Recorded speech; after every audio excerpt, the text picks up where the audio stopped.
Yeni eğitim öğretim yılımıza pazartesi itibariyle başlamış olduk. Tabii Diyarbakır'da da eğitim öğretim süreci biraz sancılı başladı. Henüz taşımalı kapsamındaki öğrencilerimizin taşıma işlemleri ve ihale süreçleri tamamlanmadığından dolayı taşıma kapsamındaki çocuklarımız eğitim öğretime devam edemiyor bir kısım yerlerde. Diğer taraftan tabii belirli lokasyonlarda, belirli alanlarda bazı okullarımızın sınıf başına düşen öğrenci sayısı 50 sayısına ulaşmış durumda. Buralarda tabii daha iyi bir planlama ile ek okul ihtiyacını giderebilecek tedbirlerin alınması gerekiyor. Bunun yanı sıra Diyarbakır'da 2019 yılında yıkım kararı verilen ve yıkıyak kapsamını alınan 7 tane okulumuzun da inşaat süreçleri tamamlanma aşamasına gelmiş durumda. 7 okulumuzda yapım süreçleri bitmiş durumda. Bu okullarımızın en azından 2. dönem eğitim öğretim faaliyetlerine başlamasını bekliyoruz. Buralarda eğitim öğretim başladığı takdirde başka okullar bünyesinde eğitim öğretime devam eden öğrencilerimiz kendi asıl okullarına dönmüş olacaklar ve burada daha etkin, daha nitelikli, daha ferah ve rahat bir ortamda eğitim öğretimlerine devam etmiş olacaklar.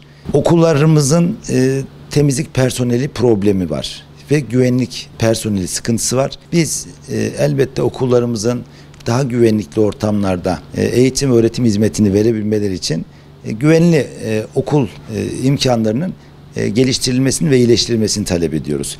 Bunun için de mutlaka okullara güvenlik personelinin veya okul polisinin tahsis edilmesi, daha güvenli ortamlarda çocuklarımızın eğitim öğretime devam etmelerini istiyoruz. Ve bundan daha önemli bir sorun olarak da okullarımızın temizlik personeli sorunu var. Okullarımız başladığı halde, bir haftayı tamamladığımız halde hala okullarımızın personel sorunu giderilmiş değil. Daha önce iş gücü uyum programından önce okullarımızda temizlik personeli istihdamı İşkur kapsamından elde ediliyordu. Ama yeni dönemde İşkur kapsamında personel alımı uygulamasından vazgeçildi. Bunun yerine iş gücü uyum programı projesi devreye alındı. Ve bundan sonra okulların temizlik personeli istihdamı iş gücü uyum programı vasıtasıyla gerçekleştirilecek. Buraya tabii biraz mesafeli bakıyoruz. Çünkü iş gücü uyum programının konsepti personelin çalışma süreleri açısından ve personellerin nitelikli iş görmeleri açısından biz iş gücü uyum programını yeterli görmüyoruz ve bunun verimli olmayacağı kanaatini taşıyoruz. Bunun yerine okullara ödenek ayrılmak suretiyle okulların hizmet alımı yoluyla kendi personeli istihdam etme imkanının sağlanmasını talep ediyoruz. Okullar kendilerine ayrılan ödenekten kendi personeli istihdam ettiği sürece daha nitelikli hizmet alacaktır, daha kaliteli hizmet alacaktır. Bu şekilde personeller de daha verimli çalışacaklardır. Bu yönüyle bir an önce okullarımızın temizlik personeli sorununun giderilmesini bekliyoruz. Bu konuda hijyen bu kadar önemli bir konuyken okulların hijyen sorununu giderecek temizlik personeli olmaması büyük bir problem.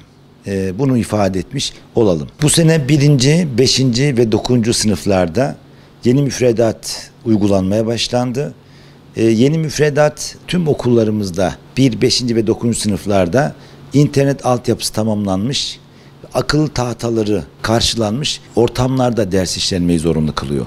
Bu yüzden Milli Eğitim Bakanlığı bir an önce YEİTEK bünyesinde internet altyapısı tamamlanmamış, akıllı tahtası olmayan tüm okulların envanterini çıkararak 1., 5. ve 9. sınıflarda yeni müfredatın daha sağlıklı işlenmesini temin edecek şekilde akıllı tahta ihtiyacını karşılamalı ivedilikle bu ihtiyaçlar gözden geçirilerek tedarik yoluna gidilmeli. Çünkü müfredatta etkinlik ağırlıklı bir müfredat, ödev ve proje ağırlıklı bir müfredat. Dolayısıyla internet altyapısı oluşmuş ve akıllı tahtası olan ortamlarda daha verimli bir şekilde işlenebilecek. Bu yüzden bakanlığa çağrımız bir an önce okulların internet altyapısının tamamlanması ve okulların akıllı tahta ihtiyacının karşılanmasıdır.